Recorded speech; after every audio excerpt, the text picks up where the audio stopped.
Can you hear me? Yes, yes. Okay, okay. And actually we need also Dwayne here, Chris, because he's going to be doing the interpretation. I'm going to be doing the recording. But I can also, yeah, I believe I could do the announcement.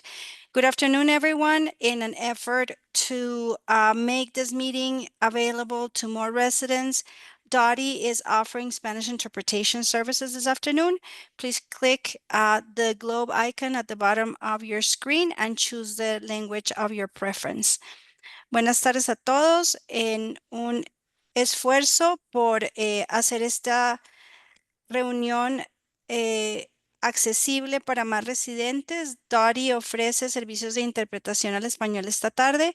Por favor, haga clic en el globo en la parte inferior de la pantalla y escoja el idioma de su preferencia. Gracias. Thank you. Thank you so much for the folks from the interpretation services. It's so great to have you here. We love it that the department is creating a welcoming environment so folks can listen to this meeting in both English and Spanish. So again, appreciate the support of the department and the folks that are doing the interpretation services today. And Again, I'm sorry, Go ahead. Alan, I am so sorry to interrupt, but I am not in the Spanish channel to be able to record the Spanish interpretation, Chris. I'll get you moved over right now. Thank you. Yeah. Yeah, great. We want to make sure that it's accessible for everybody. So thank you for that. We'll go ahead and start working on attendance here. Paul is again, my name is Alan. I'm our board co-chair. Paul is our board secretary. Paul, would you like to run through and do attendance roll call for the group? Yes, please. And again, if you missed my soapbox moment earlier, I always appreciate if you put your district or at large in your name. So I'm going to screenshot this, and that helps me go back and take a look. Let's do a Zoom show of hands or physical show of hands for all attendees here today. I'll make sure we make quorum. If I can get a show of hands, everyone who's in here.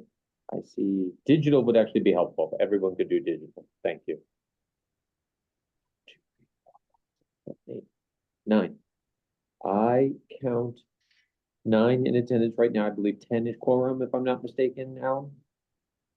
I think 9 is actually. We're one short of board members, so 9. Then I will record this, and we gets us there. And I see Aileen is on a cell phone. She's here, but she does not have her hand raised digitally, so that would be 10. So we're definitely fine then. Excellent. Exactly. I may not raise my hand all the time, but I am here. Safe road tripping to you, Aileen. Yeah, if everyone can lower their hand, we have quorum with 10 board attendees today.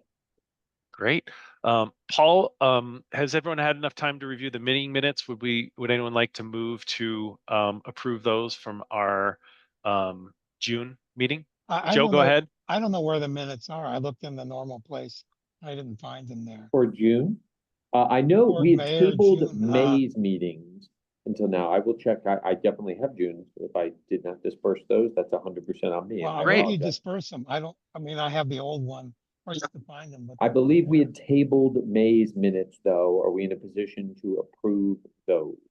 Yeah, so I don't know where to find the minutes. Let's take a step back here real quick. So Yes. Joe, we will work as a to-do list item of getting you the link to the meeting minutes. If everyone's okay with it, since Joe hasn't had a chance to review, and I'm guessing other board members may not have a chance to review, I propose that we would table approving meeting minutes until August. Would that be acceptable for everyone? I'd second that. I don't see either the May or June ones in the Google Drive folder. Great. Let's go ahead and table the approval of the minutes, and we'll do this over email just to keep moving since we are starting a little bit late. Yeah, this is Julie. It would be super helpful, like, because I know we get emails that have like the agenda in, even if it's a link to something. I mean, I know me, I'm not going to remember to go look somewhere. If we could just get an email with the link that says read this wherever the link takes you, that would help me be better prepared. Great. That's great advice, Julie. So let's note that, and we'll do our best to incorporate that when we send out the future addenda. So thanks for that feedback, Julie. Appreciate that. Cool. So Chris, would you be the best person to coordinate with regarding public comment? That is a good question. No, Nanita is on the call now. So Nanita, do you have that information lined up?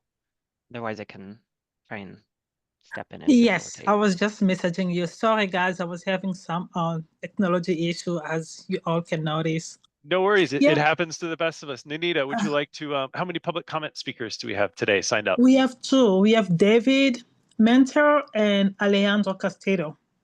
Great. It's our regular. Perfect. So if we could promote both, maybe promote David and Alejandro at the same time, that way we'll have a little bit less of a transition. And David and Alejandro, you both have 3 minutes for public comment today.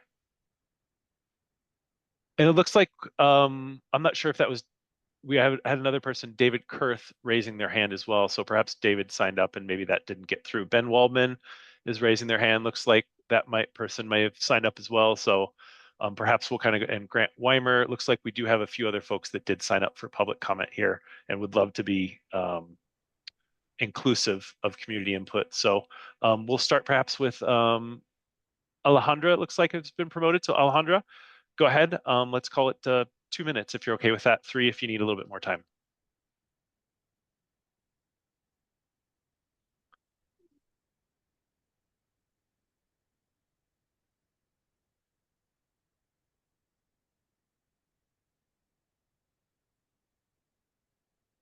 Oh, are we able to promote those folks over to panelist, Ninita? I'll work on doing that since Yeah, I thanks, think Chris. Yeah, so Nina might be having some technical difficulties. So Chris, if you wouldn't mind promoting Alejandra and David Mincer and Ben Waldman and David Kirst over to panelists, and then I'll just kind of go through here and make sure we address everybody. All right, let's see here. Chris, I think if you go to attendees, there is like a 3 dots next to your name. Not seeing that. I'm wondering if it's because I gave you host permissions. Did I give up mine? Because I'm on my phone.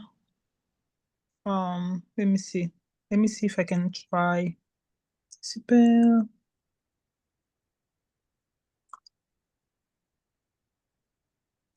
Oh. Nidia, is it possible to give Chris back the co-host permissions if that would work for him? Good question. Yeah. Let me see. I stay co-host. I didn't take the power back.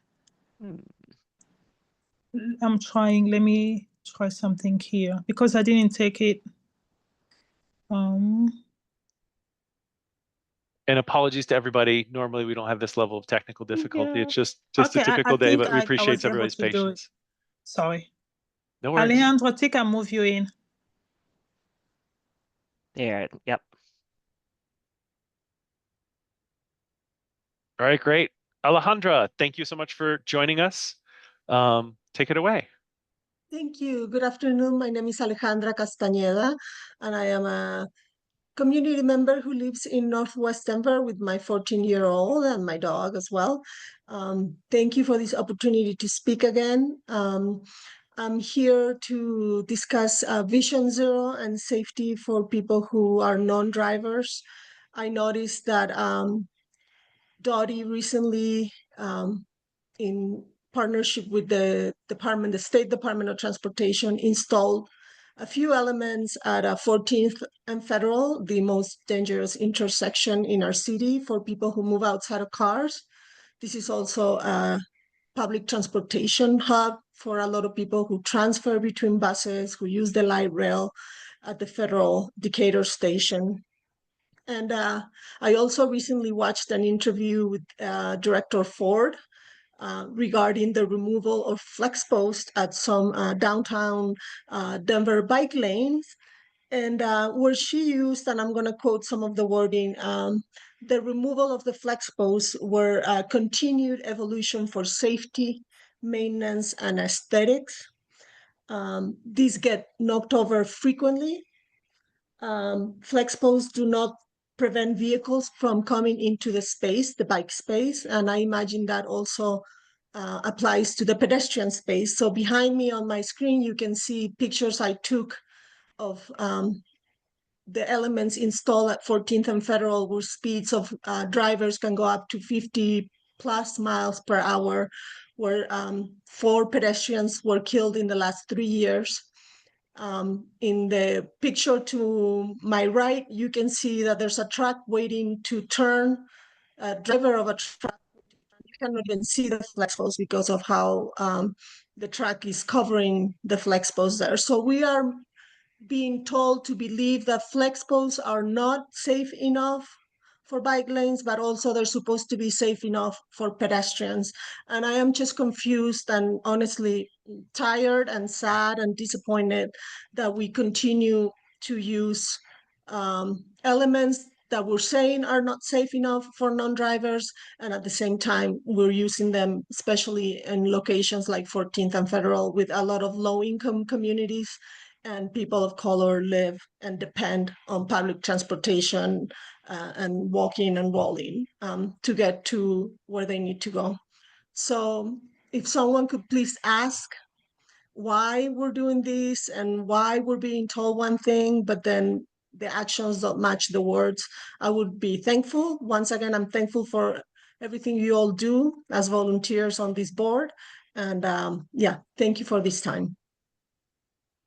Alejandro, thank you so much for your public comment. We very much appreciate that. Next, I've got David Mincer and Chris, if we could also, and then after that, I have David Kurth, I believe, and Ben Waldman, if we could make sure those folks are able to come on over as well. So David Mincer, go ahead. You got Thank 2 to 3 minutes. I had 2 topics I wanted to speak on, and I'll try to be quick because I know we're behind. The first is I really want to keep the East Avenue safety study on your radar, especially with the Vision Zero discussion today. Since the study was published 3 months ago, there have been 99 crashes on 13th and 14th Ave between Broadway and Yosemite, which averages over 1 a day. The most recent serious injury occurred on June 30th. My questions specifically are what is a timeline for installing the speed tables that were recommended in the East Avenue safety study? And what are the obstacles to speeding up implementation of those speed tables? And a reminder for Vision Zero, if we spend another 5 years studying the study, it's predicted that 3 to 4 more people will die and 120 people will suffer potentially life-altering injuries. So we really can't afford to wait. Second, I know Director Ford is here today to answer questions about the bike program and the $200,000 she spent to remove flex posts and expand valet parking for the steakhouse downtown. I wanted to add that last fall, a group of us were worried about the safety on North Franklin neighborhood bikeway between 13th Ave and Colfax, and we performed a traffic count that showed almost 300 cars an hour during rush hour on this bikeway, which is well over the acceptable volume of 50 to 100 cars per hour, according to DOTI's guidelines for neighborhood bikeways. We proposed a relatively quick and cheap fix. DOTI told us they were aware of the safety issues and the Franklin Bikeway was a top priority to be improved, but there were no funds available to fix existing bikeways. And now to hear that DOTI spent $200,000 out of the bikeway fund to expand valet parking for a steakhouse, while ignoring the safety concerns that have been raised by residents, it's extremely disheartening. I'm hoping the advisory board can take a more active role in vetting how DOTI spends their multimodal funds to avoid wasteful uses like this. I think they should really come to you before spending big dollar amounts out of that pool of money. Thank you. David, thank you so much for your public comment. Appreciate that. Next on the list, we have Ben Waldman. Ben, are you over? Yep. Ben, go ahead.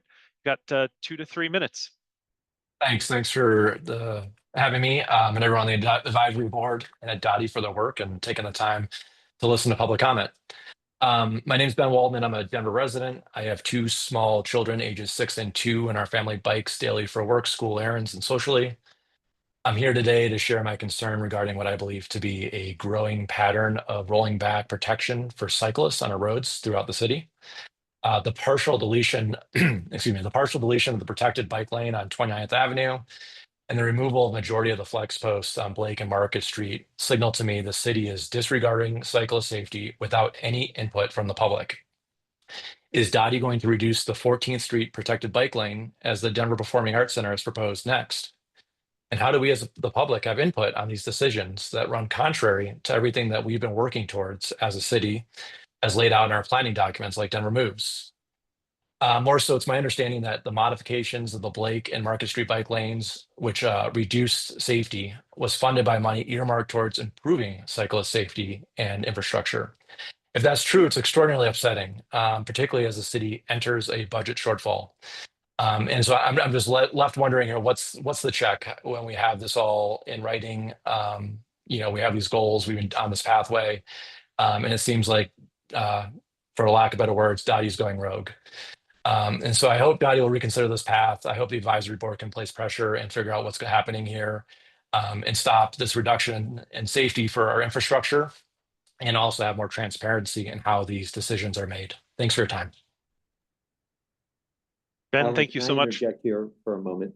I just want to make sure I got Ben's words correctly. Ben, you mentioned the 14th Street corridor by the DCPA, Blake Street. What was the first one you mentioned? I did not catch that.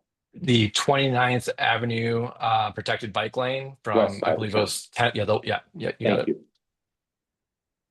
Great. And I believe next we have David Kurth. Chris, is it possible? I see several David Kurths here, but Chris, is it possible to promote the David Kurth with their hand raised? Or Nanita, is it possible to promote the David Kurth with their hand raised? Yeah, Nanita's got that host still. Perfect.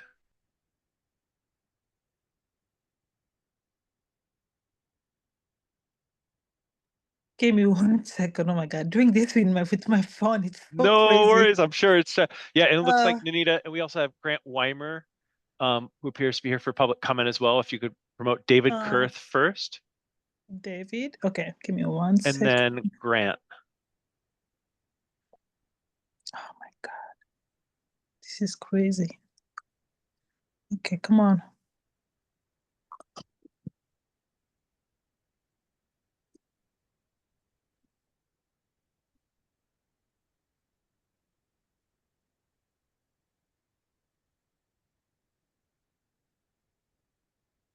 David, you are in. Amy. Okay. David and Grant, you guys Great. are Looks in. like David is in and Grant should be in shortly. So David, please take it away. And David, I just saw your email from your neighborhood association. I'll be sure to forward that for the board about your ideas around the labeling of bike lanes downtown. So please feel welcome to take it away. You've got 2 to 3 minutes. Okay, I haven't got my picture or my video on. Sorry about that. I'm the chair of the Upper Downtown Neighborhood Association Abdona Scooter Subcommittee. We were formed 3 years ago to address safety issues for pedestrians caused by scooter users riding on sidewalks and also parking on sidewalks, blocking the way for pedestrians. We've worked with DOTI staff, Councilmember Chris Hines, the Department of Public Safety, as well as creating public service announcements displayed on electronic billboards in the Denver Theater District. We were really pleased in last couple of months with Chris Hines' efforts to get the recent scooter legislation passed by City Council. We've also been impressed with DOTI employees Nathan Pope and Greg Cisick on their willingness to work with us and keep us informed. Nevertheless, even with this new legislation and what's going to be going on with the new contracts that are going out, the new requests for proposals, we believe that more needs to be accomplished by DOTI to reduce pedestrian scooter conflicts. Specifically, the bike lanes downtown are signed as bikes only. While scooter riders who regularly use scooters in their commutes or short trips, they typically use the bike lanes. However, novice scooters, such as visitors to downtown on the weekends or for conventions, they see the signs, they make the logical determination, oh, I've got to ride on the sidewalk, which of course causes a lot of pedestrian scooter rider conflicts. Also with scooter riders who may not be as adept at handling the scooters or think, hey, I'm going to take this scooter up to as fast as it'll go. By the way, that is a violation of Denver Revised Municipal Code to ride on the sidewalks. They have no idea. They disregard the signs if they can read them on the scooters. To address the issue, we hope that the advisory board can help join us in our efforts to get proper signage indicating that scooters, in addition to bicycles, should use the bike lanes. We believe this will become even more important when the new legislation kicks in and scooters are equipped with sidewalk detection technology.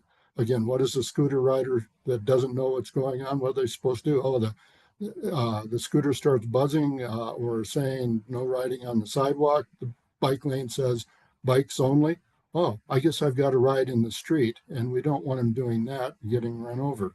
But we also want them off the sidewalks.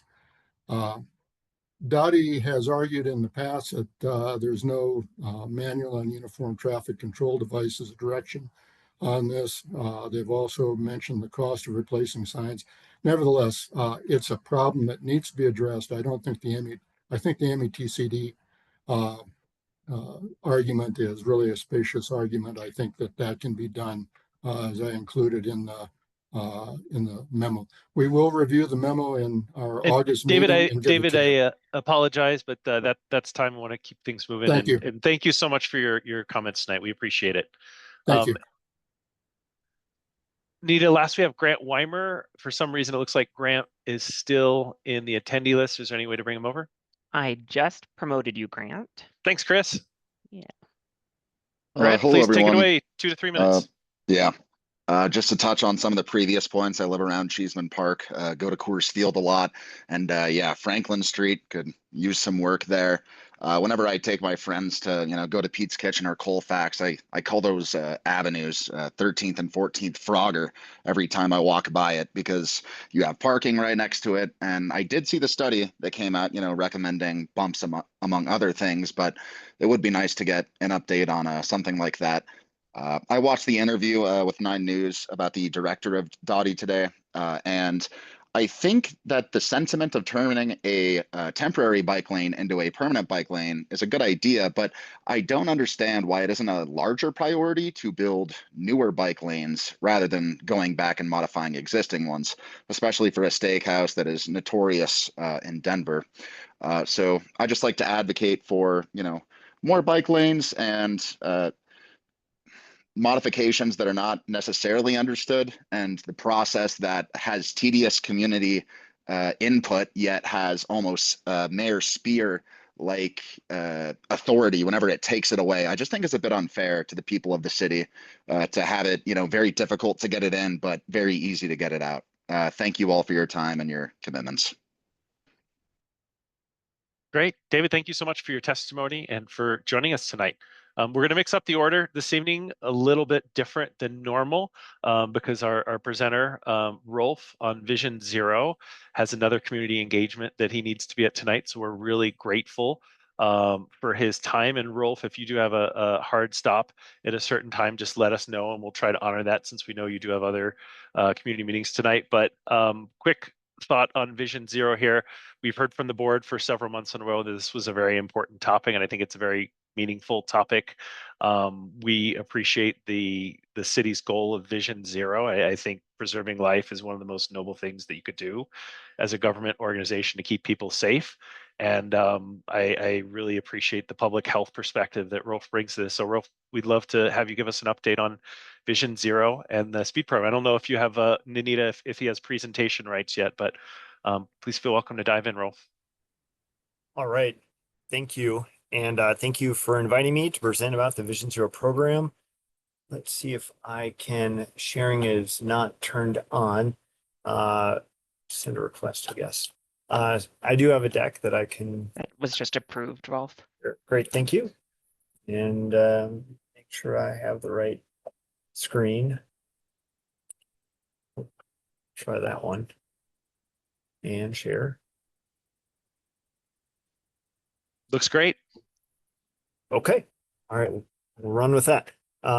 Okay. So, like I said, good afternoon, and thank you for inviting me to present about the Vision Zero program.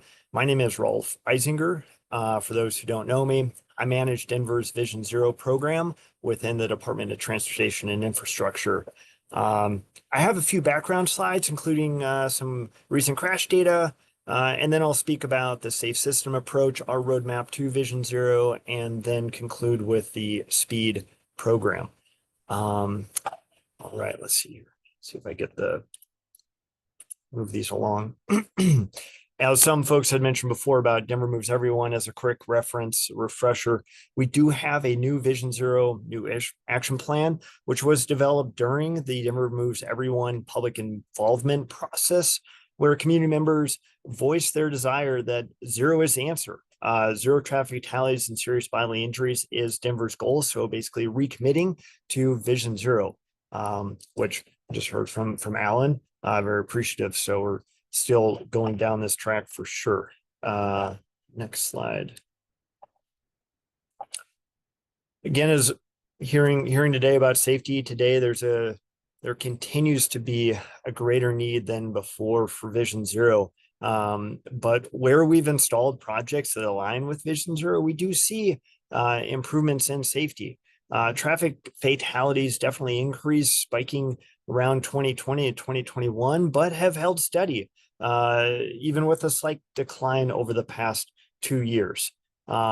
Looking at this year, just pulled this chart last Thursday, but seeing the trend of increased number of pedestrians showing up in our traffic fatality numbers. And this is a bit of a different trend than what we saw last year. And I'll show this chart. So basically, this is showing traffic fatalities by mode. So you can see electric stand-up scooters, low power scooters, motorcycles, people on bikes, people in cars, and people walking. So last year, people walking year to date, just before the 4th, there were 11, and this year there's 17. People driving cars has been cut in half, as well as motorcyclists and people riding bikes, even though a very small number. We are tracking the stand-up scooters that is popping up, and that is a trend that we are following. So just a reminder, we do have a high injury network where over 50% of our traffic fatalities occur on just 5% of our roadways. And we've broken those out into 2 tiers. Tier 1, majority are happening, and Tier 2, a bit of a canary in the coal mine, identifying those locations and trying to address them before they pop up to a Tier 1, or hopefully within improvements, they go away altogether. And then the other piece I wanted to bring up was, in addition to our high injury network, we created a safety focus area or areas in downtown, which only represents 2% of our land area, but accounts for 20% of our fatalities and serious bodily injuries. I do see a question. Real Paul? quick, Ralph, would you be Yeah. okay if we kind of do the method? I know there's a lot to cover tonight. If we get through Yeah. your deck and then we hold the questions for the end. Paul, would you be okay with that? My question's real quick. The data numbers, did I understand you to say that they're essentially July to June, or are they full calendar year 24, 25? That was my only question. So January to June 30th. Okay. Okay. So that's through June 30th is the count, but it's a whole calendar year worth. Got it. Yeah, looking back at previous years. Yes, it's comparing previous years, January to basically just before the 4th. Yep. It's just a 6 month, so it's not for a full year.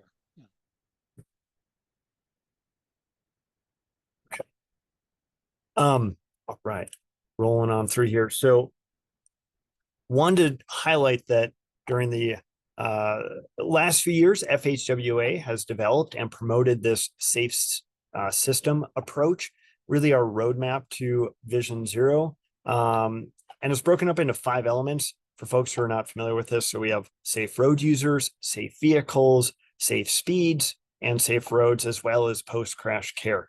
I like to think of this as kind of the Swiss cheese approach. The more safety interventions we can layer in, the better chance that we can prevent death or serious injury from happening. So continue to layer in those safety interventions. Oftentimes there's not a single silver bullet that prevents, all traffic fatalities, serious injuries, but the more we can layer in these interventions, the better, we can prevent this really bad outcome from happening. So what does it look like for us here in Denver? Just a few examples, just wanted to highlight in terms of particularly safe roads and safe vehicles to start out with. So street lighting, continuing to improve our street lighting and acknowledging that even if we do have street lights up, sometimes they go out. So going back out there and ensuring that the infrastructure that is there is working. We noted on Federal Boulevard, for example, there are 20 lights in a row that were out. So getting back out there and fixing those makes a huge difference.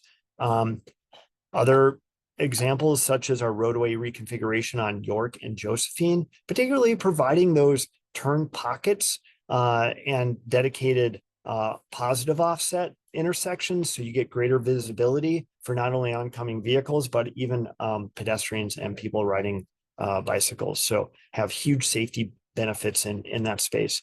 And the other one I wanted to highlight were these low-cost walkways for pedestrians. And this low-cost walkway connects the Denver Rescue Mission to transit stops along Federal Boulevard. And we'll talk a little bit about this location later on, but just the importance of providing additional pedestrian accommodations, especially for our most vulnerable roadway users. All right, moving along. Also building out our robust transit and bike network on our high entry network, particularly on Broadway here and then on Colfax, hoping to have see very big safety benefits as the East Colfax BRT project goes in along Colfax. Now for safe road users, safe vehicles, and post-crash care, OCBE and many members of the department, Vision Zero group, hosts a number of public engagement events, such as Walk and Roll to School Day events, outreach events that I'm going to here in a few minutes. But also, let's talk about our vehicles. And when we do get new vehicles, the latest and greatest standards with direct vision. So this helps the operator see much better than having a very large cab in front of them. So just wanted to highlight some of the technology there, and then the telematics inside the cab, ensuring that our drivers are doing everything they need to do in order to stay as safe as they can be. And with our post-crash care. So there was an example of Howard and Federal traffic fatality that occurred. We had it had gone through our rapid response process, and we developed a work order with partnership with CDOT to get out there and improve. This is actually an example of I-25 at 20th Street, another location where we have improved and continue to improve. CDOT is going to continue to improve this location here in the near future. Okay, wanted to highlight, just pausing for a moment, got a bit of an exercise before we get into the speed program. So this really helps highlight the impacts of speed on safety. So this location is 48th and Colorado, and the speed limit is 40 miles an hour. So if you were to try to stop here before hitting somebody, let's say, it would take you about 240 feet to react, know that you need to stop, and then come to a full stop. So if you were to draw a line, that would be all the way back here. And if you're here, what I like folks to do is take a look and see how many people on bikes, how many pedestrians can you see at this distance.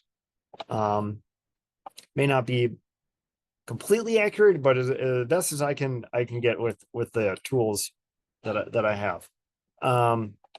Feel free and drop a number in the chat if you like. Now, if we were to slow down and go slower, it gives us greater reaction time and shorter stopping distance. So for example, let's say we slow down and this is what we see. How many people do we see walking and or on bikes? I'm not really seeing the chat, but I do see a chat. One walking, let me try. Okay, all right, very well. We'll keep ticking along here, just trying to highlight the importance of speed. Okay, so in fact, this is how many people are walking and bike riding. We have the pedestrian on the sidewalk here, the person riding the bike towards the intersection, and there are actually two people over here. And if you're interested in going to this location on Street View, it's the June of last year is the Street View that you can check this out at. Okay, so all that to say is speed has a significant impact on crash severity and survivability. When you double the speed limit or your speed, your reaction time doubles, but your stopping distance quadruples. Makes a big difference, speed and also survivability. I'm sure this is nothing new to the folks here on the call, but being hit at a high rate of speed drastically impacts your survivability. But something that I found very helpful was really seeing that reaction time and also the stopping distance of the vehicle. So just wanted to highlight that before we get into the next slide, talking about and why is this. There's been more and more research done, particularly with the previous administration and the safe system approach, getting into speed and just knowing that the human body can only absorb so much kinetic energy before serious bodily injuries occur or even traffic fatalities. So highlighting, again, physics, kinetic energy with speed and what that means when a crash occurs. Then again, just bringing this point home about the modes, we see significant number of people showing up in our traffic fatalities as well as motorists. Last year, motorcyclists popped up, but I'll say the last year, our pedestrians did go down pretty good, as well as motorists. The motorcyclists definitely popped up higher than they had in previous record. Otherwise, we would have been pretty far down with our traffic fatalities, which has been great. But nonetheless, more work to do. Okay, wanted to talk a little bit about the speed program. So setting the stage for speed and why speed is important. We looked at a few different high injury network corridors, and we landed on both Federal and Alameda. The reason why we didn't pick Colfax is because there's so much work being done with East Colfax BRT. Didn't necessarily make sense to roll out the speed program on that corridor, but instead on Federal and on Alameda, which Alameda sections of it are locally owned. So we thought we could move quicker, but we definitely wanted to start the conversation with the speed program with our CDOT partners. So that's why Federal, as well as Federal, is on the top of the list to move forward with both of those. When we're looking at some of the data, collecting speed data in particular, we see that along Federal Boulevard at Colfax, significant number of people speeding, over 20% are exceeding that speed limit. And that's not just, I should say, excessive speeding. That's not just 1 to 10 over. This study, they captured 11 plus over the speed limit. And something else to think about, this is during the whole day. The early morning hours in particular, when we're looking at the speed data, have a significantly higher number of excessive speeders. So those hours of 4 in the morning, 5 in the morning, right before the rush hour, we see higher percentages of speeders. But then during the day, when there's greater congestion, more traffic, more people, we see the speeds decrease. So just kind of highlighting that. And then also Alameda, so showcasing how Alameda between Quebec and Fairmont, as well as Delhi and Fairfax, also had a high percentage of those excessive speeders. Okay, so this led us to our the speed program. Amy had charged the team with developing and championing this program. We're trying to figure out what are some relatively quick, low cost interventions that could be rolled out on these corridors as quick as we could. So with that, they came up with a number of items such as increasing speed limit sign density, driver feedback signs. I would say, as though people don't have a speedometer in front of them, having a driver feedback sign so they can see their speed. Retiming our traffic signals. We saw in West Colfax a huge safety benefit when we retime the signals to a slower speed, so that the speed limit, so that when people are doing the speed limit, they get green lights. And if they're excessive, if they're going faster, then they'll end up slowing down and having to stop. This is also safer for pedestrians because it platoons the cars, especially off-peak hours, and pedestrians who aren't waiting for the signal to turn, they have a safer opportunity to cross between the platoons of vehicles, as opposed to if it was green full time and you get cars kind of ones and twos going down the corridor. it can be very dangerous for people walking. Enhanced and refreshed pedestrian crossings at certain locations. And then, like I mentioned about the streetlights, we have them out there, but make sure they're working, and, you know, replacing either be the copper wiring or replacing the bulbs or whatever needs to be done in order to get the lights up and working. And we wrap this with a speed marketing campaign for the love of safety. We have some billboards out, and as motorists drove by these billboards, it sent them digital messages when they're in a safe spot to remind them about doing the speed limit, and it has a huge impact on safety. And the final step that we're working on now is launching a fixed speed safety camera program. In addition to that, we do have our safety focus area for downtown, working in this space to, again, administer and deploy a number of different safety proven countermeasures, but we can talk more about that later. So with that, just kind of jump into the speed program, because I know I'm probably running up on time. Just want to highlight, installed 23 electronic feedback signs. We installed speed limit signs every quarter mile along Federal and Alameda. Actually, the whole Hydra network now has that increased sign density for speed limits. We saw that in Seattle. That was an effective, deterrent to speeding.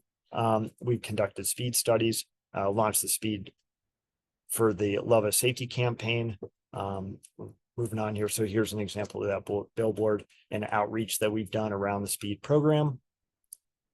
Talked about this in terms of, speed, the acronym, programming the traffic signals, slow vehicles down to the posted speed limit. So no more just full green time. And then engineering the signals, again, late at night in particular, shortening those cycle lengths and not having as much green time. Expanding the use of traffic signals with the LPIs, or those lead pedestrian intervals. So giving pedestrians more time to cross, either a head start and or with the shorter cycle lengths, having more opportunities for pedestrians to cross. And then the D, finally deploying fixed speed safety cameras is what we're working on now. And that's actually one of the focus groups I'm going to here in a few minutes. So with that, I know there's probably a lot of information. Just wanted to roll through it real quick for you all. I have time for some questions for sure. And with that, I'll stop sharing. But thank you.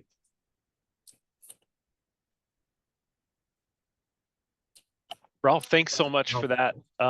Such an interesting presentation. I just, first of all, want to applaud the department for focusing on the places that the most people are being injured and putting our resources towards that. This has been the biggest movement I've seen since my time in Denver towards making our most dangerous streets safer. So I just want to thank you all for all the efforts on this. I'm curious, why didn't we reduce, you had that Colorado Boulevard snapshot before of showing what it's looked like going, I think like 40 and then reduced it at a slower speed. And we've referenced how speed kills. Why haven't we reduced the speed limit on Federal Boulevard, especially in these places like 14th and Federal, where we've had so many fatal crashes recently? We know there's going to be tons of pedestrian traffic there, especially folks that are transit users and communities of color. Yeah, great question. I'd say with the signal retiming, we hope to reduce those speeders, but to answer your question directly, our partners at CDOT are the ones who dictate the speed limits on their roadways. So continuing to work with them, though I'll say we're on some of our roadways, we have reduced the speed limits in a number of different locations. I can work on providing you that list with, the 20 is plenty, set the foundation for looking at reducing speed limits, and especially looking at our collectors and arterials, our high-energy networks where we can. We have done some of that already, but there's more work to be done.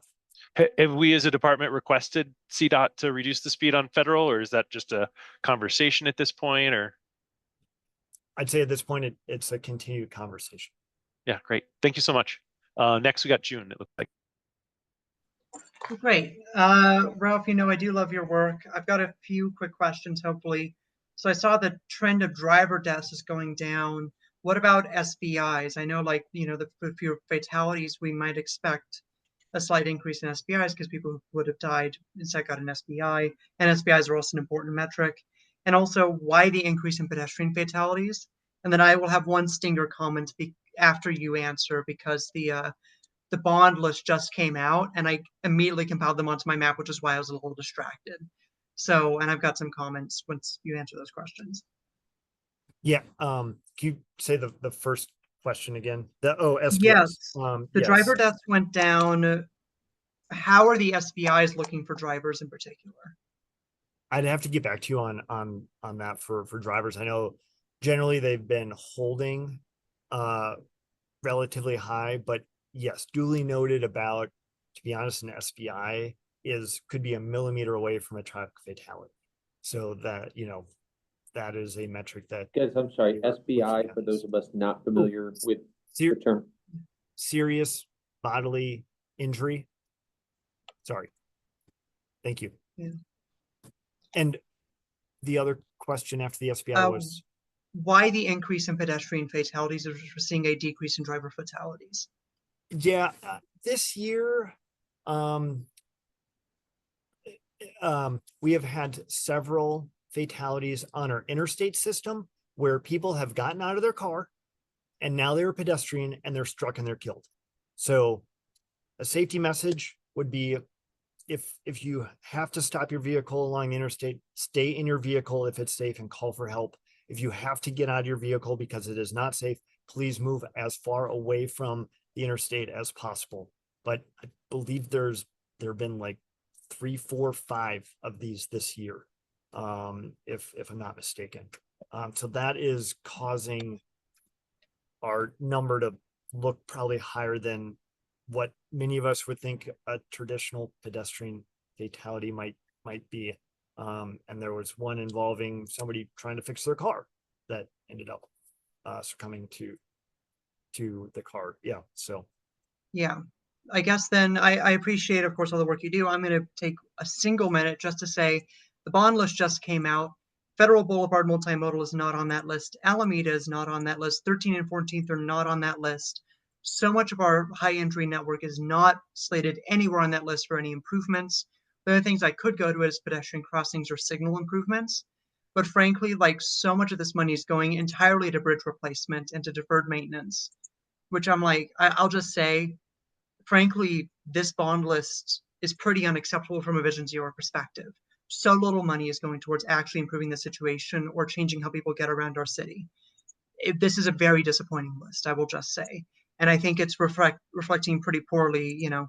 I know, Rolf, you've got the best of intentions. I know our plans have the best of intentions, but I'm just not seeing it borne out right now in our dollar allocation, neither in the general fund nor in our bond dollars. And I just had to say that.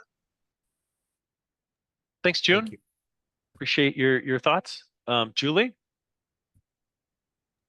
Thanks. I have 2 questions. One's probably a small one and one's a bigger one. The small one is, what's the difference between a stand-up scooter and a low power scooter? Or this, like I assume the stand-up scooter are those annoying things that are all over the sidewalks, right? And the other could be like a Vespa, like a. Okay. And then I'm assuming that wheelchair users are in the pedestrian count. Yes. And then the bigger question is, you know, in social change, we always talk about no stories without data, no data without stories. And the data that you showed was really compelling, like that increase of pedestrian deaths, you know, as someone who's a non-driver also is, and a transit user is really concerning. But I'm wondering if there's some way to get some of the stories of these people out. I learned to ski this year, and when I was waiting at the ski lift, there was a something that said like 55, and there was a story of a skier, someone who killed another skier, a child, because they were skiing at a rate of higher than 55. And it was very compelling. And again, it was at a place where you were stopped, so it wasn't distracting. And it was a picture of someone and their story. And I'm wondering if that's something that shouldn't cost a lot of money, if obviously the family of the victims would have to agree. But if we could have some stories out there about, like, this is what, when you're driving too fast, this is what it means. Because I think it's easy to just get in our own zone and not think about the impact that we're having. And is that something that we could put at places where people are stopped, where we're not adding to distraction? And then you could have something that says, did you know pedestrian deaths have increased by blah, blah, blah, like that seems like that's a low cost way. We could probably get citizens to like volunteer artwork or, I don't think this has to, because I know the city also doesn't have money for anything. So that was just a thought when I saw the data was stark, and I do really appreciate this work. Yeah, great idea. And that is something that during the World Day of Remembrance we had done before, working with our advocates. They went out and put up information where there had been traffic fatalities around the city. And that was part of, bring awareness to people who have died, just trying to get around our city and recognize them during the World Day of Remembrance that is in November. So that is an annual event that the city has participated in, and I'm assuming will continue to. Thanks, Julie. Joe.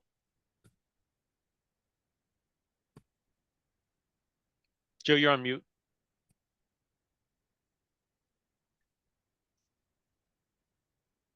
Okay, sorry. Yeah, I thought I had done it. Excuse me.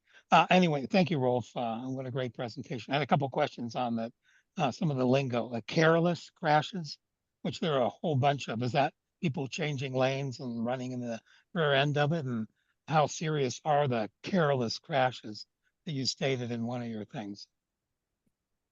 Yeah, if I had a DPD partner on, they could probably better describe why an officer will choose careless over something else, but that would be, from my understanding, yes. Well, my understanding, reckless might be weaving in and out of traffic. Careless might be almost like distracted, or they're just not paying attention. They're just being careless and operating their vehicle. So like if you were on your phone, it would be a careless, probably. Okay, another question. I only have 2.5. The fixed safety camera enforcement, you say you're working on that. Do you have any timelines? I think that is going to be, of all this, the most effective. And then Julie, you can answer that, but Julie, to the point, instead of billboards and all that, anybody who goes fast in my neighborhood, I yell at them to slow down. It hasn't worked yet, but it may be more effective than a bunch of billboards. But if everybody got out there and yelled, slow down, maybe somebody will listen. But anyway, on the safety enforcement, are you working on some kind of program? Because I think that's the only way to really get people to slow down. Yeah. Yeah, I'd say in addition to road designs, those roadway reconfigurations where, you can only go as fast as the person in front of you, redesigning our roadways for that intended speed, but with some of our roads that are multi-lane and accommodate a lot of vehicles during certain parts of the hour and not very many during other hours. That, I mentioned about the speed data, especially early morning hours. Yes, speed safety cameras are a proven safety countermeasure according to FHWA, the Federal Highway Administration. So working and using all the tools we can to mitigate the speeding, particularly the excess of speeders, 10 or more mile an hour over the posted speed limit. But that's what I'd say. And timeline is, we're working on this as fast as we can. But yeah, that's what I can probably say at this point. Okay, so you can't tell me when I'm going to get a speed camera on 6th Avenue where everybody speeds in my neighborhood. I would say that DPD currently has mobile units out there today. And they also have red light cameras. And we're working on advancing a fixed speed safety camera program, hopefully within, I'm hesitant to say because there are a lot of unknowns at this time. Okay, thank you. Thank you. Thanks, Joe. Paul. And then we can get Ralph on to his next community meeting. So thank you again for joining us. I have a question for you. I've noticed anecdotally a big increase in intersections where the pedestrian timer comes on 2-3 seconds before the light cycle. Has there been a concerned or effort to track that data and see if there's times of day to utilize it and not? I'll give you my oh poor me story because it's not. It's the most first world problem ever. but most of my short car-based commutes clear a school zone. That school zone has the luxury of having two four-way light intersections on both sides of it. Both of those light intersections implement the early advanced pedestrian cross. Both of them actually have cycles where pedestrians have four-way right of way and the light is red for both. I cannot help but gnash my teeth into powder when it's a Sunday night in July at 9 p.m. and both those light intersections are giving the pedestrian four-way cycle. There is no human traffic there. I know it's a pretty minor concern and complaint, but is there the capacity to revisit how we set those and maybe make them based on pedestrian interactions where they're only active for certain times of day and not like 9 at night in summer on a school zone? You get my point, when pedestrian crossings might be happening, but are significantly less so than that 7 to 9, that the peak pedestrian hours, so to speak. And it's not just school zones, but I wonder that on like Broadway, things like that. That's a great question. I'd say two things. One, we are starting up and diving more into evaluation of our efforts and the behaviors. So getting video to better understand, are the improvements we're putting in changing the behaviors that we hope that they would. So we are doing that. We are diving more into the pre and post crash data. The other thing from my professional experience is it is those late night hours that motorists aren't expecting to see a pedestrian, that they show up in our crash data. You know, you're not expecting to see somebody out on 56th Avenue or whatever, you know, as opposed to maybe during the day when you have a high, you know, volume. So that is, you know, something just to keep in mind and think about, that, you know, trying to weigh those two, but yeah, hopefully they answer the question. I did a bad job framing it about me, and I'll take this more into the consideration of, you know, the city has these ambitious dual goals of both Vision Zero from pedestrian fatality standpoint, but also reducing carbon footprints. And so there is a part of me that definitely wonders. We talked about clumping cars before to make things more crossable for pedestrians.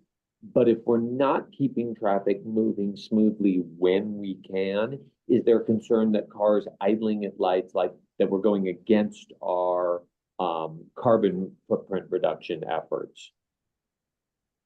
Definitely a conversation point, particularly, you know, protecting those left turns and holding that vehicle there. But on the other hand, this past weekend, we had somebody trying to make a permissive left, and they hit the other car and they killed them.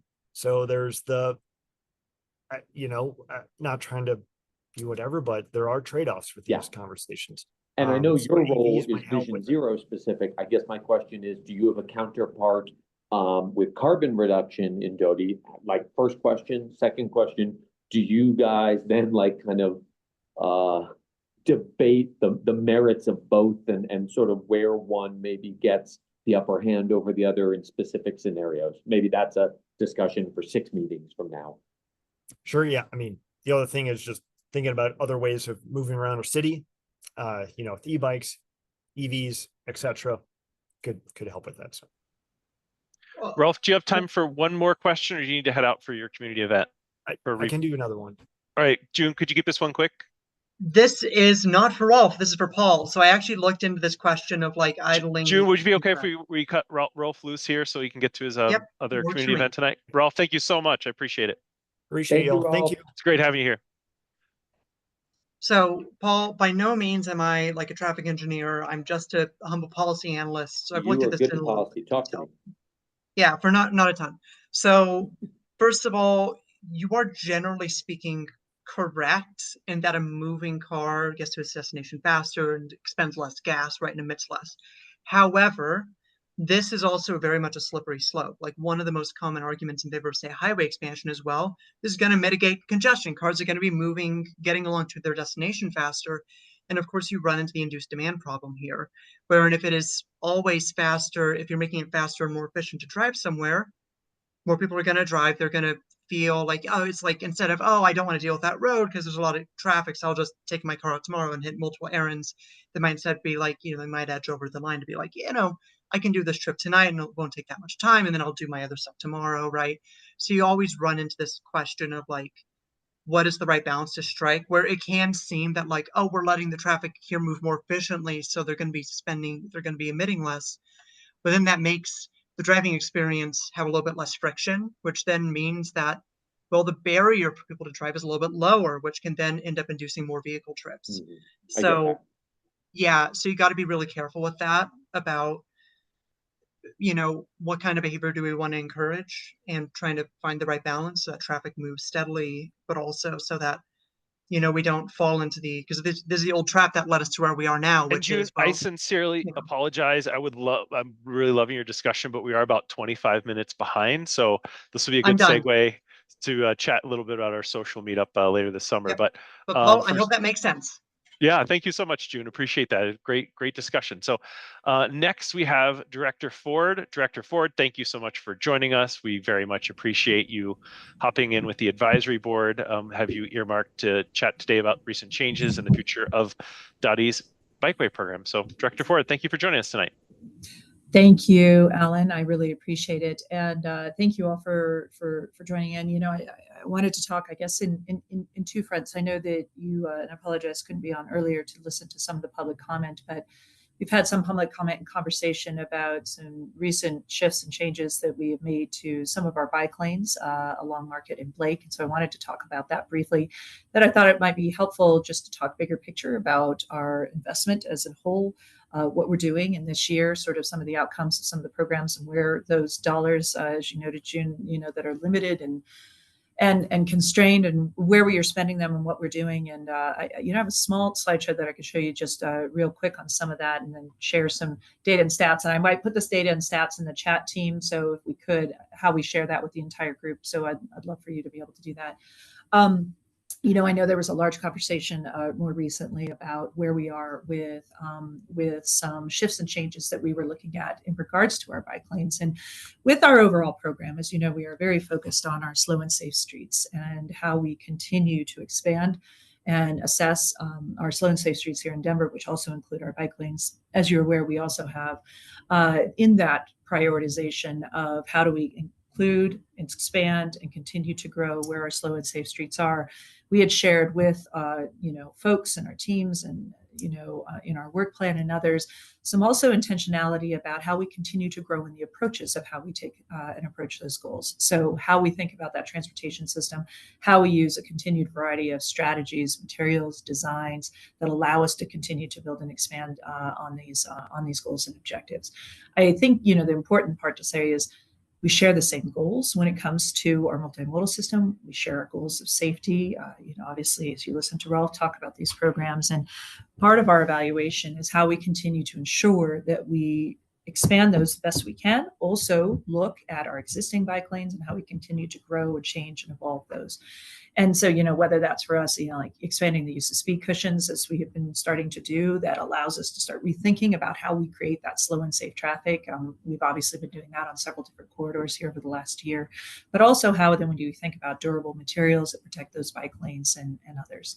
And that is something that happened as we were starting to look at some of these bike lanes. And I know there's some question about, when you have limited resources, why would you choose to review or revisit some of your existing programs and some of the bike lanes that you had in play that we had demonstrated and that were part of our rapid bike deployment, was we've been building out rapidly our 150 miles of bike lanes. And on those two particular lanes, I think a lot of you are aware of this with Market and Blake. We also used a new product in that. It's called the Zikla Zippler. It's a more substantive curb, if you will. It goes above and beyond sort of this basic curb configuration that we have on our existing temporary bike lane configurations. And when we looked at all of this, we looked at the maintenance of it. We looked at the sturdier, sort of hardier nature of it, how it aligned for us more in what we call our permanent design configurations with our concrete curbs, which our intent is to move in that direction with many of our protected bike lanes as best we can and as funds allow. We found that these zippers were strong, sturdy. They created an opportunity for us to look at the maintenance, as well as how we think about the overall design as it relates to the visual identity, the visual posts, the bollards that we use in play, and allow us to move into a direction from a design perspective that more aligns with our permanent configuration with our curbs. So we made a change and we shifted it. And it was a combination of things, like I said, from our maintenance to our aesthetic, to how we continue to preserve safety and otherwise. And I know there's some discussion and concern that in shifting that design, aligning more with our concrete curb sort of design standards and making some of the changes that we did, that maybe has compromised safety. And I don't think that that's something that we believe is the case. But it also is a design that we are continuing to look at and to iterate and to review as we go through. And I'd be happy to sit and to talk more about that. You know, as you're aware, as we made these corridors less visually impacted, also increased the changes as it relates to our overall maintenance of the corridors. We still continue to maintain posts and vertical bollards on these corridors in turns and in the intersections and the areas where it provided that continued sort of visual and safety benefit. And so that was sort of some of the programming. We also equally made some changes as we continue to dynamically look at sort of the use on our roads. I think some people have asked some questions about where we adjusted some of the intersection and interactions between multiple vehicles and protections around a valet space at STK. It's a particular restaurant. We had a bike lane, a bus lane, parking garage, as well as valet, and sort of how all of those motions were interacting and intersecting with each other, and made some adjustments in that space to, we think, could better align with sort of safety and how all of the vehicles are moving in and out of that space, including that of the valet. But you know, I think overall, as we get going, and I'll be thoughtful because I think it's as much of a conversation that we want to have. I wanted to talk a little bit about sort of where we are and where our commitments are with what we're doing programmatically. I want to answer a few budget questions that have come about where are you spending your money and where's that going. And so let's see if I can make this a shared slideshow, and I'll share it with you. I wanted to provide just a bit of an update about where we were with some of those work goals that we've talked to you about, sort of our work plan goals and others. And as you're aware, we had a goal of doing 20 miles of slow and safe streets this year, and wanted to share where we were with that. I wanted to share some of the projects that count. So it's one thing to say 20 miles, but let me tell you exactly where and what, and then even what the stats and facts are, and we can rattle some of those off. Director Ford, sorry to interrupt, just want to make sure we're seeing your PowerPoint. Yes. Back end, not the presentation version of PowerPoint right now. Okay, so what are you seeing, not we see presentation? the whole version of PowerPoint, your notes, the side comments. We're not just seeing the screen presentation. I just want to make sure you're aware. And that's quite all right. As you know, as the team has put that together. Guess that didn't go. There we go. Let me get that. Use subtitles and all that kind of thing. Let me just sort of see if I can close it down so it gets just a little bit bigger. Sorry, my cursor has disappeared, so that's making it even more challenging. Well, there we go. I think, there we go. Let me help with that. And yeah, you can see the notes, and that's fine, you guys. So no worries if you see that. So you can sort of see the programming and the updates and where we are with all of this. So 20 miles, slow and safe streets. I wanted to just sort of give a sense when we talk about slow and safe streets, obviously it's oriented around potential bikeways, as well as traffic calming, as well as pedestrian crossing activities and where we are. And we can get into some of the details of that. So we are on track right now to hit that goal and to hit that objective. And we're excited about that. As we continue, though, we're actually going to be building more than that. And there's a variety of different resources. You can see where the dollars are coming from for these different programs. So I want to be able to share that with you, some of which have been well expended already in our existing bond programs, and others of which are coming from our current year dollars that we have and dollars that we have attached Some questions have been asked about our $2.2 million that we had allocated for our neighborhood streets programs. And so wanted to chat a little bit about that.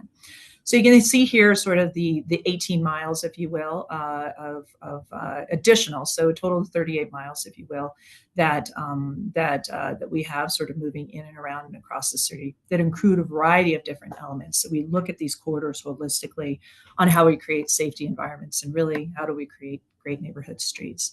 So wanted to share a little bit about that and sort of our intention, our focus, and our continued prioritization of how we think about slow and safe streets. This is just some of the mapping of this, if you will. And then another question I think that that some folks have had is we had this fund, this Neighborhood Streets Fund. That was some of our resources on where we spend some of our money and then where we were looking at it. So I wanted to share with you exactly where the allocation of those dollars were. To be able to chat and we can talk further. So first we have approximately just under $1 million, $900,000 dedicated to both developing continued neighborhood traffic calming action plans, as well as traffic calming design and construction. And I do want to be clear that when we talk about that, and I'll share this, that means a combination of projects that have a variety of different elements attached to them, which include bikeways, pedestrian safety improvements, and others. And in fact, I'll drop some of that into the chat, folks. So you've got it. And if one of my team could actually put that in the chat so the whole group could see that, we'll share some of that. It includes also evaluation of the projects that we do have in play to assure that they work. What kind of impact does it have on ridership, as an example? Is it improving pedestrian safety? How are people seeing and using these particular corridors? You'll see in our slow and safe streets, we had a dedicated amount, 300,000, which we have not spent all of that yet. To our slow and safe streets considerations and upgrades. This was what Blake and Market was. We also have some additional dollars in that we are continuing to look at how we expend. And some of it actually on the slow and safe street side, and Alan, I may have mentioned this to you, in fact, when I saw you, thinking about how we continue to expand and do some demonstrations, if you will, of some of our greenway concepts and diverter concepts on existing neighborhood bikeways. And so we're in the process of looking at some of that. You'll see some additional costs and spends on transit and rapid response, and rapid response. We mentioned rapid response. You just saw some of Rolf's comments about rapid response, for instance, at 14th and Federal, where we had the tragic pedestrians, the two pedestrians who were killed in that corridor right by the CDOT headquarters. And some work that we're doing on 38th Avenue design and Welton Street corridor. And the Welton Street corridor is a broader transit evaluation and mobility evaluation of that corridor. And then lastly, some pedestrian crossings. Our RFB for everyone, again, is essentially the flashing beacons for pedestrian crossings. That's what those are. So dollars being spent in different districts there. I'll share later then some of the neighborhood traffic calming, but as we just sort of shared some of this, I wanted to give you a sense of where we were going, what programming is happening, where we are seeing and spending the dollars, and then happy to just talk details and thoughts and concerns and questions as we continue to look at this. And then last comments, June, as you see the bond list just was released, the bond list that was created by the executive committee and sort of the commitments there. There's a lot of opportunity and need, and we appreciate you all's thought and interest and advocacy for continued sort of focus and prioritization in areas such as traffic calming, bike and ped, and some of these major corridors that you mentioned. We recognize that there's not always enough dollars to go around here when the executive committee is making some really interesting and tough decisions. But yeah, we certainly know and understand your observations about where the list is right now in regards to those investments. So let me just sort of stop there and maybe we can have a conversation. In the meantime, I'll put some quick things into the chat and we can go from there. Great. Questions for Director Ford? June, go ahead. Well, let's get this kicked off. Thanks for being with us here today. Absolutely. So obviously I've had a lot of questions and concerns about a lot of things. I will ask some specific clarifying questions though. So when you mention transit rapid response, what exactly does that mean? Like, what are you actually doing? Yeah, it's two categories. It's both transit and rapid response. And actually, well, I'm succeeding. Sorry, my computer's decided it's going to go a little fritzy, so I'm unable to put some information into the chat. Let's see if I can do that. There we go. Let me pull it back up and share it, June, so we can get into that. Here we go. So the first is transit allocation of dollars. So very specifically, the transit allocation of dollars is attached to our Welton Street corridor. We are in the process of pulling down the dollars from RTD that expend dollars and mobility solutions to look at the completion of Fast Tracks 2 and what that might be. And so there is a match required with the pull down of those dollars. And so we are using these funds to do that match. That's specifically what it is. The second piece of this is rapid response. So we are taking a corridor in our Vision Zero programming and looking at West 38th and looking at how we advance some completion of design in regards to looking at quick wins on projects that we can implement on West 38th now as we move forward. And it also takes forward in a little bit more detail. Actually, you'll see West 38th on that bond list so that we can implement those projects more quickly. Yeah, I on the Welton, you said matching funds. Matching funds for what project? Like, what did we actually plan to do on Welton? So what we will be doing on Welton is we will be doing a mobility study and analysis to look at how we create rapid response mobility connectivity that would complete the vision of what potentially Fast Tracks 2 was, or Fast Tracks was, as it connects out to 38th. So we'll be looking at what is the mobility solution along that corridor, which with consideration and discussion, as we know, we have had a large community conversation about wanting connected mobility solutions that may include the change of the light rail system there and additional mobility solutions. So we are working to actually study that in that mobility solution piece and using those Fast Tracks dollars that have been set aside with DRCOG to do that. And then this is the match that would support that. Okay, if you have more updates on any Welton mobility, I'm interested in that, obviously. Yeah. So I'm not going to take up. Oh, yes. Final question on this. What does an action plan specifically mean? Is it just like words on paper? Does it include infrastructure? Yeah, it includes two things. So an action plan is an evaluation and a study and a heavy community engagement process with the community where we sit and we define exactly what traffic calming, safety measures, pedestrian improvements, bikeway improvements that can be made in their particular area. The NTMP, the Neighborhood Traffic Management Program, under which this has specific rules and criteria and others about how we develop those plans and where we go, and then it spins it into an action plan that we then seek funding for that go and implement the changes. So in this instance, we are actually implementing the changes into several different districts, and this is the chat that I just put in, team, if you all can share it out with the group. But specifically, we're going to be doing traffic calming improvements this year in Westwood, Athmar Park, and La Alma Lincoln Park, based on the action plans that we developed in the previous years. And the improvements that we're going to be making, and this is where actually not all of it clicked over. So I will work to share this then with the group. The improvements that we'll be making, for instance, in South Knox Court, we'll be upgrading the neighborhood bikeway with additional curb extensions to slow traffic. On West Kentucky, we'll be adding protection with an existing bike lane to discourage essentially illegal parking in the bike lane, green conflict markings. At Clay and Ohio Street, we're doing curb extensions. We're going to do a contraflow buffered bike lane where the street is one way today. Ohio at Pecos, we're doing a traffic circle to improve intersection safety. On the 7th Avenue neighborhood bikeway, we're going to do curb extensions and a couple sets of speed cushions and some intersection improvements. So I actually have a detailed list that we'd be happy to share with you all to say, hey, here's what's happening exactly with those particular projects. So those are the ones that are moving forward that we'll be doing and under construction in this year, that those dollars will be spending. And then there are also dollars set aside for us to do planning in additional neighborhoods. So it's a rapid sort of cycle through. Okay. You know me. I want that list. I want the data. I won't ever say no to more detail. Yeah, you bet. Those are the questions I had immediately. Yeah, absolutely. We'll get that shared so you can see the exact what is the what of exactly. In fact, to the number of at Emerson Pearl, we have 12 speed cushions, and it's such and such between 3rd and 17th. So yeah, we'll get that info to you guys.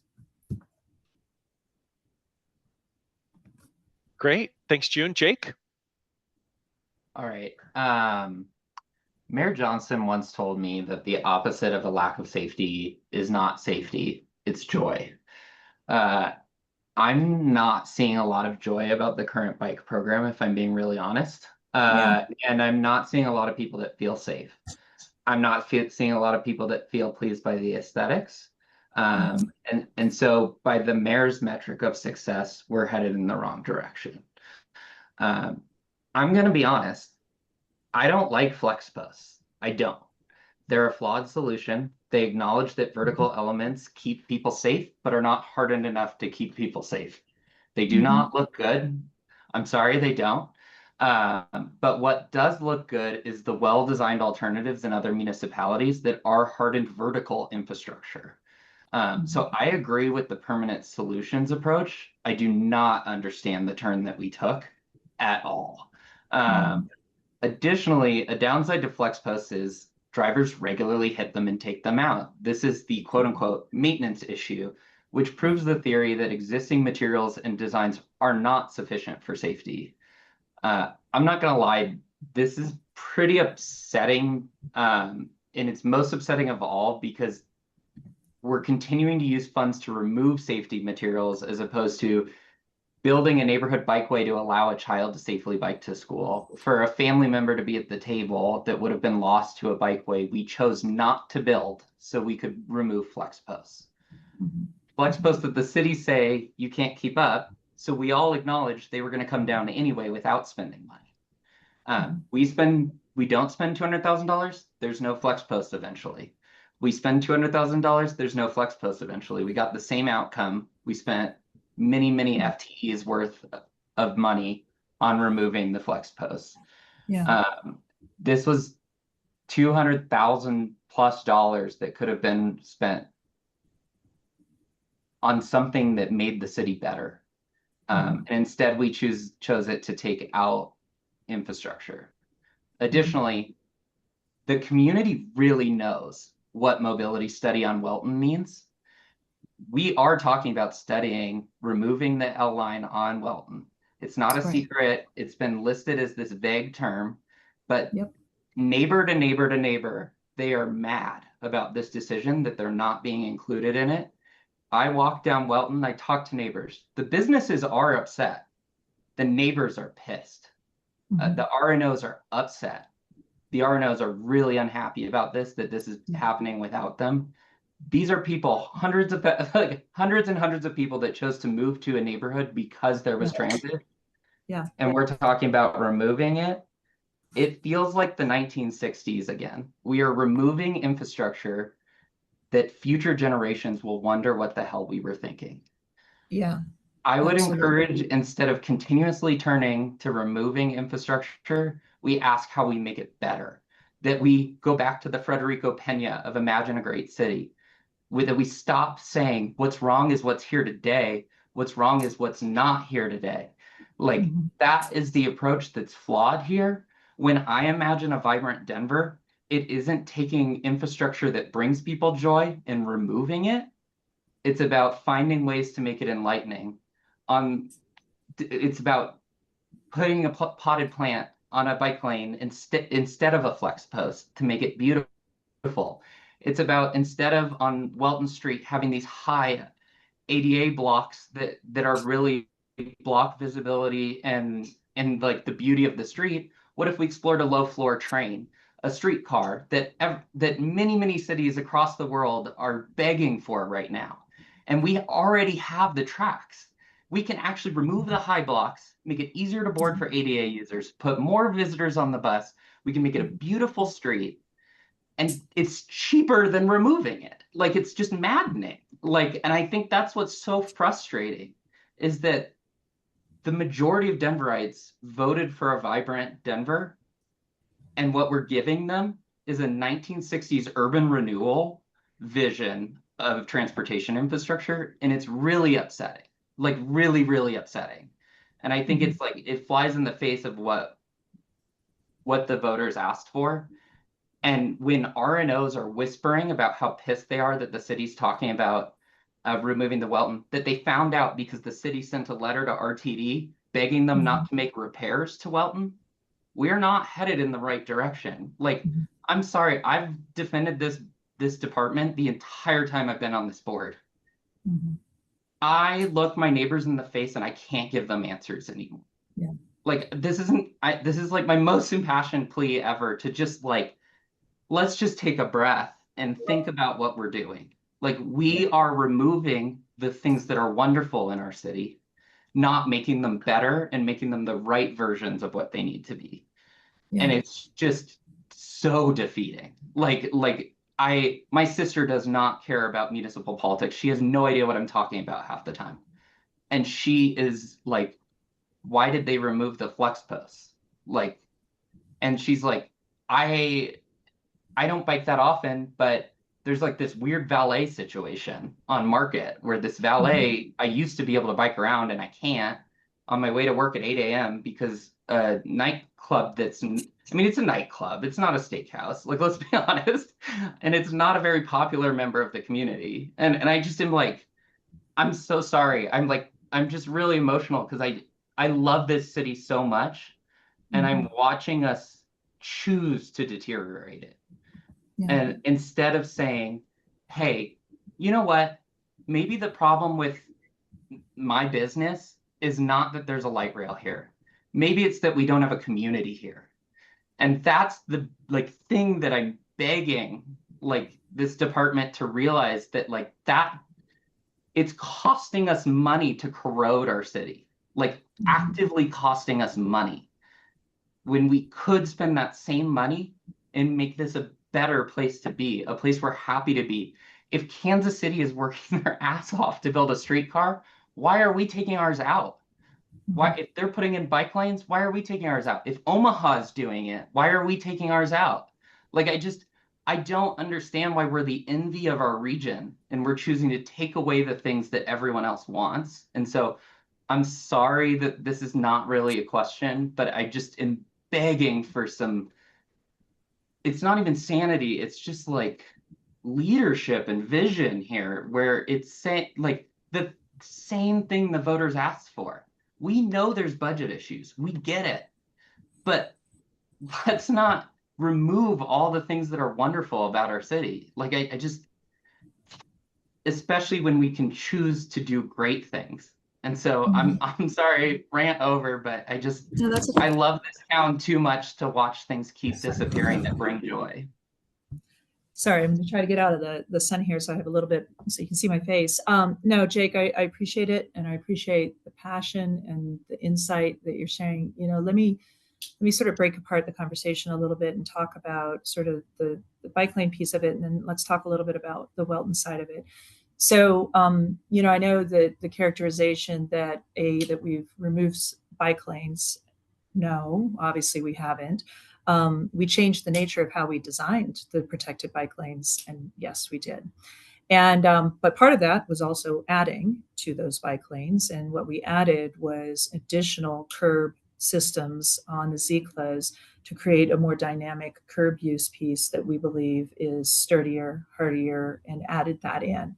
And in doing that, changed parts of the bollard system there. I think on the sum of it, I think that there's a value to that, benefit to that. It certainly doesn't change the fact that that is a protected bike lane. It definitely changes the materials and how we want to see it designed.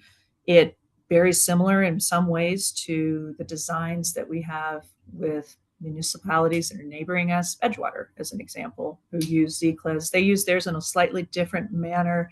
They tilt them as an angle, their Z-Clas, as opposed to having them being in a vertical configuration with similarly spaced bollards and this is, for instance, the ones that are across from Slim's Lake. So we are exploring continued design and work on how we create these systems. And no, if the bollards get knocked over, we don't just leave them, because that also then leave them gone, which actually you're seeing right now on some on 14th. I was just looking at the gaps that we have, which also we then added to and filled in sort of the ZCLAs. And I so hope that we see what we did on the Blake and Market as change. It reduced some things, added others, created a different design construct that we believe supports and helps us with some different objectives, which are our maintenance, which are aesthetic, etc. And I think that it's okay for us to have continuing evolve and design and how we look in that conversation that we have with the public and others, which we shared our intent and sort of goals in some of this. So it wasn't a secret. That was stuff that we were looking at. In fact, you're seeing this design also play itself out in additional protected bike lanes that we'll be installing as we go. So it's an opportunity for us to try and to continue to monitor that. The second part of that related to Welton, absolutely, there has been a lot of community feedback and input in regards to the Welton corridor. We know that the 5 Points Business Improvement District has asked questions about the light rail. They've talked about it. We know that it is a very low ridership light rail, and others. We know that they have put together others and plans and ideas and concepts of what they'd like to see. But we also, by no means, have suggested that there is any thought or decision about what would be a preferred option or solution. In fact, this very study that did the city not send a letter to RTD asking them to not do maintenance on the Welton corridor? No, what we said is an RTD, and I could Can I send you the letter signed by the mayor? Yeah, I can send you the letter because I was part of that and wrote it. And what we asked them to do is we asked them to consider putting the repairs for the Welton corridor where they are going to repair in place. They are going to take out the rail, put it right back in. They are going to take the boarding structures that they have at the stations and put them right back exactly the way they are.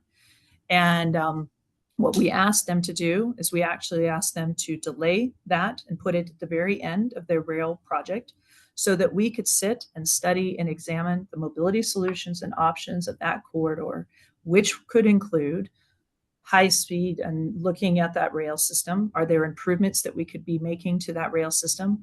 What is the approach that we could do to extend the connectivity and the mobility connectivity all the way out to 38th, as was originally promised at Fast Tracks? There is not a presumptive end game in that. There are some people who would like to remove the rail altogether and create rapid bus corridors and have that be. There are others who would like to see streetcar. There are others who would like to try to change the light rail design. And the intent of the study that we want to do, which is why we've asked our Dr. Cog to pull down the dollars for Fast Tracks, is for us to actually get into and begin the community conversation about that and about those solutions. Equally so, starting here probably in the next couple of months as part of our Welton Streetscape project, which is about to start on the design side. We are also starting the community conversation about Welton as a whole, Welton streetscaping, as well as sort of Welton mobility. So we are just at the beginning of a process. There is no conclusion or otherwise where we want to engage the full public, the nearby neighbors, the residents, people who are using the corridor, the nearby businesses, the business improvement district. But in order to do that, we actually wanted to send a note to RTD because they are about to spend a significant amount of money, millions and millions of dollars, to replace in kind exactly what is on the corridor right now. And we wanted to ask them to pause that, put it at the end of their scheduling so that it would give us time to engage in that conversation about what the solutions should be in the corridor. Okay. So it is not presumptive. It's not with an end game in mind. In fact, we could not and would not do that. And that is part of this Welton corridor study that we want to do with the Dr. Cog dollars, is to be able to examine the mobility solutions. So it is as open of a, I'm going to call it an environmental process as we do with anything. Okay. My childhood daycare was on Welton. I know that community, and there is a significant disagreement right now between the business community and the residents. And the letter read very one way. So I would just say, know that the voices are coming and they will be overwhelming. That is fantastic. That is very much the intent of the community outreach program that we want to begin now. And then as we do the mobility studies, that process would not kick off until end of this year. as we secure those dollars and pull that process into play here coming into the end of this year into next year. Okay, and then first things first on the design on the bike lane. I'm all for evolving design. I want the department to have discretion on the design. I was saying that we didn't remove a bike lane. We chose not to build one, is what I'm saying. We chose to take infrastructure dollars and remove infrastructure rather than building it. And that is a very 1960s mentality. Has not been to change reflected infrastructure, to change it, to evolve it. Sure. I'm sure Robert Moses felt the same way, but I mean, we chose to remove something that the city says is going to fall down anyway. And I've been on the 23rd Avenue bikeway hundreds of thousands of times, seen the same flex post there a year later after it fell. So like, I just am having a really hard time. Like, I understand your perspective there. I hear you. I believe that you're saying that at meetings, but that's not what's felt on the ground. And so like, I'm not saying that we chose to remove a bike lane. We did not. What we chose to do was take our very few dollars that we had, and instead of looking at hiring an FTE, or instead of, which I know these are not fungible funds, but I mean, there were lots of things we could have chosen to do to make a child's route to school safe that we chose not to do. And I'm sorry for dominating the conversation, and I will back down now, but I just want to clarify, because I did not say that we should remove a bike lane, nor do I think that the department shouldn't have discretion in design. I think what's difficult is the budgetary choice. No, I respect that. I understand that. Thanks, Jake. Thanks, Jake. Aileen, I saw you had your hand popped up for a minute. I know you're sitting in a passenger seat of a car right now. I just want to see if you wanted to chime in, because I know you had some technical difficulties about getting the hand raised there. Nope. No, I'm good. There we go. Great. Director Ford, I just wanted to pipe in. I agree with a lot of Jake's sentiment here. I was looking at the mayor's campaign promise page about expanding our network, building out Denver Moves 2050. And, when we look at things like Blake and Market, it's not forwarding our goal of getting more people on bikes. The community right now of folks that use those bike lanes is not happy about them. I have yet to meet anyone in Denver that would say that was an upgrade to those. I understand the department's assertion that it is, but folks do not feel that way right now. If people are upset that these monies are being used to alter a bike lane, I think that's a fair statement. I talk to my community here all the time, and I hear lots of complaints about people saying, it's horrible to bike to my kid's school. I can't walk across the streets. I want to be able to do things more safely. And I keep having to tell them time after time that we don't have the money. We don't have the money. A gentleman approached me last week at our RNO meeting and said, hey, I'd like the intersection next to my house to be safer. And I had to tell him that it's not going to happen. And so to see that we would spend $200K to change the bike lane is frankly a disappointment. I sincerely hope that we as a department will look at the events over the last year and use that as a moment to pivot and to sincerely reflect on community engagement and what community wants, because that was not it. I'm sure, I know there were some businesses or stakeholders that might have requested that, but it is not what the larger community wanted in that sense. When we look at these improvements in our community engagement process, frankly, it's broken. Every single meeting and every single community engagement process I've been to on bike lanes has resulted in less safe, less comfortable bike lanes from the perspective of people that use them all the time. And frankly, it's really disappointing that we continue to listen to the voices of sometimes business folks or residents that live on the street, but we completely ignore the voices of people that would use these facilities. So I sincerely hope the department will change its path. And on one more point, I would say we're continuing to look at our bike safety infrastructure as optional, right? I've seen a lot of these downgraded. We would never not build a guardrail on a bridge because someone didn't like the look of it, but that's what we're doing with a lot of our protected bike lanes right now, and we're choosing not to implement them, or we're choosing to eliminate vertical protection on it. So I'll leave you on that. Thank you. I know that's not really a question, but thank you for letting me get that out. I appreciate that. Yeah, no, I appreciate it.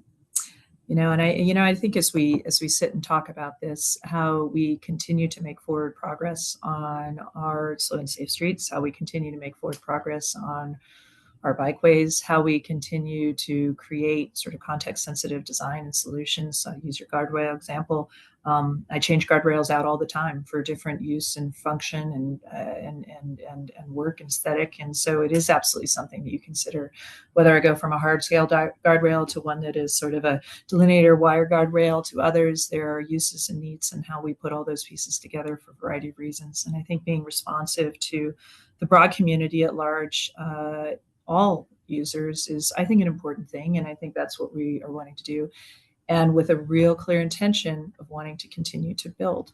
And that is a primary focus of ours. And it's and the progress that we're seeing in the 38 miles, for instance, and what we're doing in the Neighborhood Streets program, I think, are evidence of that, and continue to want to make it context sensitive to all users who are in the area. And so, yeah, it's a fair comment and question, and I see it and hear it, Alan, and I want to continue to collaborate with the public as we do in all of these. It's important that we have a process that engages all of that feedback and input. Thanks, Director Ford. Andy. Yeah, sorry to pile on. Jake and Alan, I think, shared a lot of my similar thoughts on the bike lane. Mm-hmm. I have to add, I love a lot of the things DOTI is doing. It's making a lot of good progress in a lot of areas. And your defense on, why the decision was made on the bike lane, parts of that make a lot of sense to me.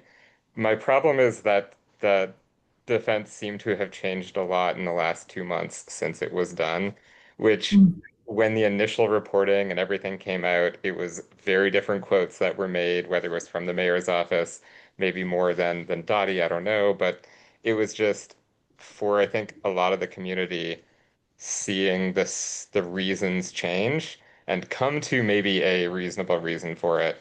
I think it's tough to then trust those reasons when they seem to be made after the fact. And yeah, no, I hear that, Andy, and I guess I'd point back, as we did this and as we engaged and sort of we chatted with, for instance, the bike advocates and others, and chatted and explained that we were doing this. We talked about the aesthetics, we talked about maintenance, we talked about our desire to go in and look and change. These topics came up, for instance, on Instagram, and in fact, I immediately responded and shared exactly the reasons that we were looking at it. And I think you'll find they're pretty consistent from 3 months ago to right now. And so, yeah, no, but I appreciate that. I appreciate that you might feel like that I'm trying to sort of fit it into a narrative that sort of makes it seem more palatable, and otherwise, I'm not. We've been super transparent about it the whole time. And so, yeah, it is a part of our considerations and configuration. And just so we're clear, as we continue with this sort of model and we look at this particular design that we're also testing here in this configuration, as we do it in another protected bike lane corridors, as we are continuing to go, is it's a more expensive option for us too, to do it that way. And there's a reason why we're choosing to do that, and to spend the money there now, versus the temporary side, which then has other impacts for us on maintenance and other things. So there's a reason why it was new. And just, in fact, you had just seen, we were just starting to do some of these eco treatments and others. But yeah, no, I totally understand and respect that. And yeah, and I'm, again, not trying to, hide the ball, convince you that what we're doing is, right, or change our narrative so it seems more reasonable. We've been pretty open about it the whole time, but I completely appreciate your perspective on that. And so, and hopefully we can continue to, keep that level of transparency going. And, happy to continue to answer all the questions on it. Thanks, Andy. Joe. Yeah, I just want to comment, Amy. I actually like what you're doing, and I'm on your side, and I'm not piling on. First of all, we have to evolve the bike system. I mean, it started out, I thought it was pretty crude when it started. It still hasn't gone a lot past that, but part of the whole thing is to keep evolving it and making it better. And I'm glad you're looking at other cities and all that. And also that I don't think I would not stress quantity over quality. You got to find the balance between the two. Now, of course, I'm not for ripping those out, but every time you do a new bike lane, I think you have to improve the bike lane. So we find out where we're going to go and maintain what we have as best as possible. But I don't look at it as like we're tearing it out and doing it. We're trying to make it better for everything. And the last thing I want to see is 1,000 miles of bike lanes in Denver that don't actually work. I mean, let's make sure we have something that works and all that. And maybe starting over on some places helps us get there. So I understand your sentiment. We're sort of throwing something out that works half right. But sometimes, you know, being in my business, you really have to look at it more and make some drastic changes. And I agree with Jake. You can put a flower pot on it to use that, but we really have to look at that It would be direction. the one we would probably not put on it because it's a weird barrier when it comes into crashes. But there are some other alternatives. Boulder has tried some really interesting low level. You call them Jersey barriers. You see them; they're the big concrete barriers that stand up on most construction projects. But they've done some lower level ones that they also then go and decorate. So we've been looking at that. So yeah, there's some options there, but flower pot probably not. It's weird No, crash of rating course. stuff and that It's kind of just thing. the thing. Right. No, but yeah. again, the more we try, the better. And then Yeah. we have that. We can go back and look at some of the other things. I'm not saying completely tear them out, but improve them as best Yeah. we can. So I want to make Yeah. sure that at least my voice on the committee is that let's look at really doing this the best. And I think the sticks have gone far enough. So what's our next step? And that sounds like what you're doing, Amy. So I applaud you guys. Thank you. I appreciate your comments, Joe. Thanks. Thanks, Joe. I think we have time for one more. Director Ford, do you have time for one more? Yeah, I've got all June. the time if you guys want to Great. stay on longer. June, Yeah, take it away. I will keep this as quick as I can possibly make it. So I think Jake said everything that needed to be said. I think he was fantastic. Joe, I don't disagree with you. I'm fine with evolving of designs. My problem again was with budget prioritization because like that's a very limited pot of money and you know, I don't know if that was the right spend. I will say on the point of a lack of vision, is I think that's very cogent. There's a few sort of structural cost factors that I'm seeing with our budget as I've been looking at over the past few years. Because like Amy, I know you and I want to stretch those dollars as much as we can, and it's a tough environment. But I just look at this and I can't come to any conclusion other than the fact that we are fighting a losing battle, right? Road paving and fleet management take up the lion's share of sort of those recurring general fund maintenance dollars or capital fund dollars, right? And those are not going down, right? Like cars are getting increasingly more expensive.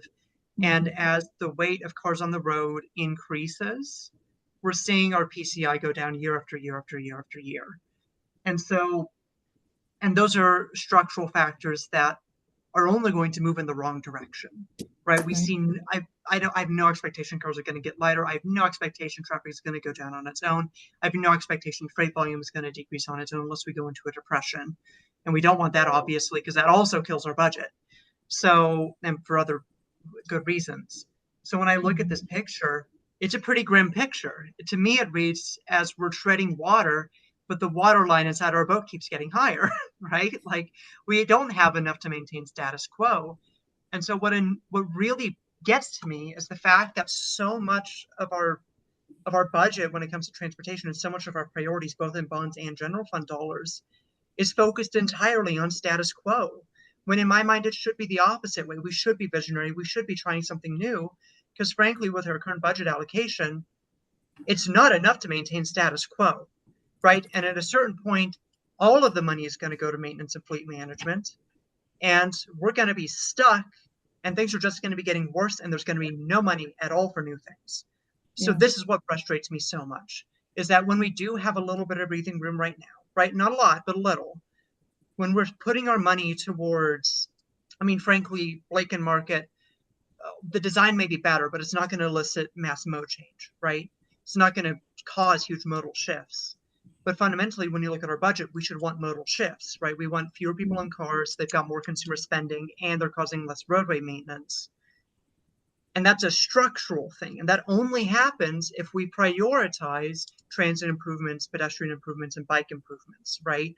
And I know the department has the studies and the data on how to do this, right? So say for this Blake and Market thing, would that money have been better spent, say, for example, on adding like a diagonal bike crossing at Larimer to get them onto the other side of the street and connecting a PBL down to Blake and Market so that people on 15th or coming north-south can access 15th and 14th, right? Like, would that be a better spend of that money, for example? Would it be a better spend to, you know, to like look at, instead of funding more and more of these like plans, to look at what we've already got planned and fund those out instead, things that are more shovel ready, right? Like, what the fact is, fundamentally, I agree with Jake. It is a lack of vision, right? Like, we've got plans. We've got Denver Moves Everyone. We've got our Denver Moves bike plan. That just came out. We've got a whole map of projects. Yeah. But I see no movement on dedicated funding sources for upgrading bike lane materials, on adding, you know, transit supportive infrastructure. Say, for example, transit signal priority, which isn't very expensive, right? Like, the only positive movement we've seen on transportation funding has been, and sorry, this is a little bit of a rant, but has been the sidewalk program. And June, I'm so sorry. We've only got 3 minutes left, and I want to give Director Ford an opportunity. I am done. It is about vision. Our budget prioritization is fundamentally broken. It needs to be focused on mode shift and vision instead of just maintaining a status quo because we are underwater and going down. Yeah, no, I appreciate it. And you're absolutely right. And in every part of our budget, we have choice about where we spend, where we expand, where we maintain what we have, and sort of how we balance all of those out. In many instances, we have needs that far exceed our vision and our goals with Denver Moves Everyone. With mode shift, it is a critical priority, and use 2, you'll see us, you know, the 38 miles that I'm talking about, we know that when we make these investments and changes have an impact on mode shift, and it is why you continue to see us moving forward, why you continue to see us using a good chunk of the majority of those dollars, like that 2.2, on that intent and focus. You know, as we continue with all of this, I think that the big discussions about how we continue to resource these goals and priorities is something that's really important. And that continued dialogue that we have with you and others as we sit and we talk about those dollars and where we spend them. And so I agree. I agree. I think it's priority and it's important, and how we have those conversations, how we continue to create the infrastructure that is sustainable, maintainable, durable, works, encourages mode shift. You'll see us actually launching here very soon some of our priorities and goals on how we intend to try to work on that mode shift goal that we mentioned to you. So I talked a bit about our 20 miles goal today, talk more, and we could actually come back and sit and chat with you about our mode shift goal, which is not just the infrastructure improvements that we're also making this year, but also actually how do we incentivize people and individuals to start thinking differently about mode shift. And so we're going to be talking a bit about that programmatically. So you continue to see investments come around from us on all fronts. And yeah, it is a choice on how we do that. And I think we share the vision, we share the goals and the priorities that you do. I think that I recognize that when we make a, you know, one investment that folks see as something like, gosh, you could have spent the money elsewhere. I actually see that investment as continuing to achieve our goals and our priorities in regards to maintenance, in regards to continue to create the environment that people and the public also support, so that we can continue to make the investments in things that we want to make when it comes to bikeways, neighborhood streets, and others. And so, but I appreciate the notes. I appreciate the question, and I appreciate the feedback that we're getting from you all. Would like to continue the conversation. In fact, we could come back maybe and present on some of these other things as well. For instance, the mode shift priorities and goals here at the next meetings, if we'd like to talk about some of that too. But thank you. Thank you for all of your comments, you all. Thank you so much for joining us today. We appreciate the conversation. I wanted to end on kind of a fun note. First of all, happy hour for the advisory board. We've heard feedback on that. We were going to do it 5 to 7 during an evening at Champaign Tire on Colfax. Please be sure to take the survey.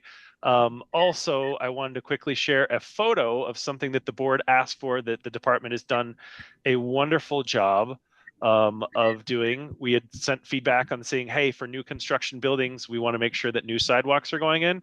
Here is a wonderful example at the corner of 26th Avenue and Perry Street. And this is one of 2 or 3 properties that's getting a new sidewalk put in. So again, thank you to DOTI for that. So we'll leave on that note. Nick, I saw you come off mute. I'm sorry, we ran out of time for your update. Is there anything pressing that you'd like to share prior to next month? First of all, but no, I think we're good. I was just, we're going to talk about the Excel franchise agreement in an upcoming meeting, and then June stole most of my thunder on the executive committee list on there, but I did put that in the chat. But no, good discussion today. Thank you all. Be sure to take this survey on what dates work well for you for the social meetup. And Director Ford, thank you for coming. Chris, Nanita, thank you for running with our technical difficulties and making tonight happen. So we appreciate it. Good seeing everybody. Thanks all. Bye, everyone. Thanks for Good night. your patience.